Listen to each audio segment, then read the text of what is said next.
Yo, what's up, guys? So at the end of the day, it's not just about the shape of the earth, whether it's flat, whether it's a globe. At the end of the day, probably the most important subject is God and Jesus, and that's what I'm going to be talking about in this video. And in this video, I'm specifically going to be talking about the appearance of Jesus. Now, at the end of the day, does the appearance of Jesus really matter?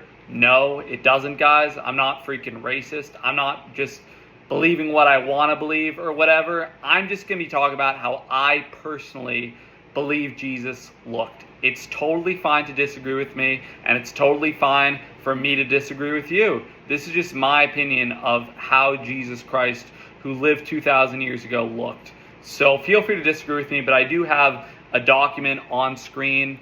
It's the letter from Pontius Pilate to Tiberius Caesar, which was written like 2,000 years ago. Two people who lived during the same time Jesus Christ lived. So I'm going to be reading that. But first of all, I'll just describe briefly how I think Jesus Christ looked. Now, first of all, guys, as I said, I'm not racist whatsoever. I do believe Jesus Christ was white.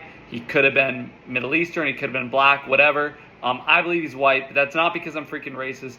And remember, guys, Immaculate Conception. So he could have been any freaking race, or so to speak. Like, he could have looked different than the people of his time because, again, he was born of Immaculate Conception. I know I've probably already pissed off a lot of people by this, by saying he was white, which is, it is what it is. Some people aren't going to like that I said that, but that's what I believe.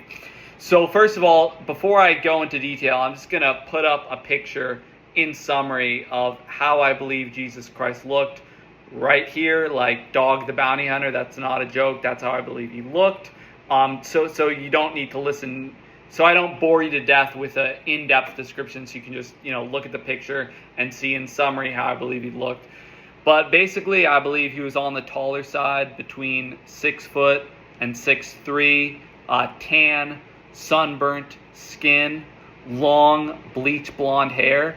Not blonde hair like my color blonde, which is like dirty blonde. I believe he had like light white, golden, glowing bleach blonde hair. Essentially, bleach blonde hair that was curly and blue-green eyes. Okay, guys.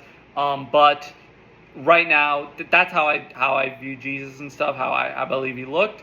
But right now, I'm about to read the letter from Pontius Pilate to Tiberius Caesar. And, some people debate whether or not that's authentic or not. All I can do is go with my discernment, my senses, and I believe it is authentic. Just by the way they're writing it, by the way they talk about Jesus, it sounds very in line with what the Bible says about Jesus. Of course, the Bible doesn't talk in very much depth about the physical appearance of Jesus, but the way they even describe Jesus' personality and character in this letter seems to line up with the Bible. So without further ado, let's read it, guys. So it says, the letter from Pontius Pilate to Tiberius Caesar. Again, two guys who lived during the time of Jesus, right? This is a reprinting of a letter from Pontius Pilate to Tiberius Caesar describing the physical appearance of Jesus. Copies are in the Congressional Library in Washington, D.C. That's pretty significant. So it says, to Tiberius Caesar, a young man appeared in Galilee, preaching with a humble unction, a new law in the name of the God that had sent him. At first I was apprehensive that his design was to stir up the people against the Romans, but my fears were soon dispelled. Jesus of Nazareth spoke rather as a friend of the Romans than of the Jews. One day I observed in the midst of a group of people a young man who was leaning against a tree, calmly addressing the multitude. I was told that it was Jesus. This I could have easily suspected. So great was the difference between him and those who were listening to him. His golden-colored hair and beard gave to his appearance a celestial aspect. That's so cool, guys. Like, think about that. It says, his golden-colored hair and beard gave to his appearance a celestial aspect. Like, think about that word celestial. Like, he came from another dimension. He came from heaven, a celestial aspect. That's such a powerful word. He appeared to be about 30 years of age. Never have I seen a sweeter or more serene countenance. What a contrast between him and his bearers with their black beards and tawny complexions.